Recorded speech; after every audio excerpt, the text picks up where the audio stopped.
How safe do you feel taking the TTC? A new transit enforcement report is highlighting some of the shortfalls in our system. The number of crimes is on the rise, but the number of officers has remained stagnant for quite some time. But the TTC says that will soon change. Do you think the TTC needs more transit officers? Well, that's a determination for others to make. We have a complement right now that is probably adequate for a system our size, but we are adding resources. So this year we're going to have about 21 extra bodies out there. So we'll have a total of about 76 transit enforcement officers out in the system by the end of this year. With more officers, Toronto will slowly be catching up with other cities, like New York with 1 officer per 9,000 daily riders, or Vancouver with 1 officer per 872 daily riders. Ottawa has 1 officer per 7,000 riders.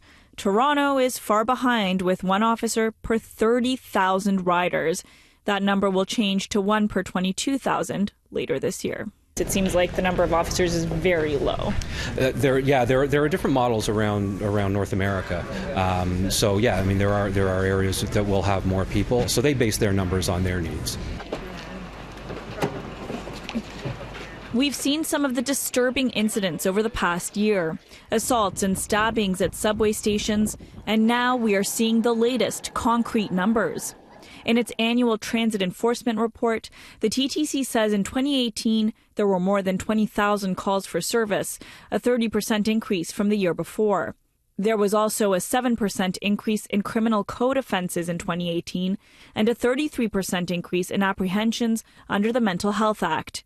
The report also revealing the number of crimes against customers is up 17%. Do you think that's a significant increase? Well, any increase is of concern to us, of course. I mean, we want our incidents to be as low as possible. But still, I mean, on the overall grand scheme of things, those numbers are fairly low. I mean, if you think about it, we're moving 500 million people a year, about 1.7 million people a day. So those numbers are quite low in context of how many people we're really moving. Is there anything more you think the TTC could do to keep the people of Toronto safe? There are a lot of complex issues that our officers have to deal with on a daily basis. They get training for that, and we deploy based on where we think the needs are in a given day. The report will be presented to the TTC board tomorrow, along with the Commission's 5-year accessibility plan.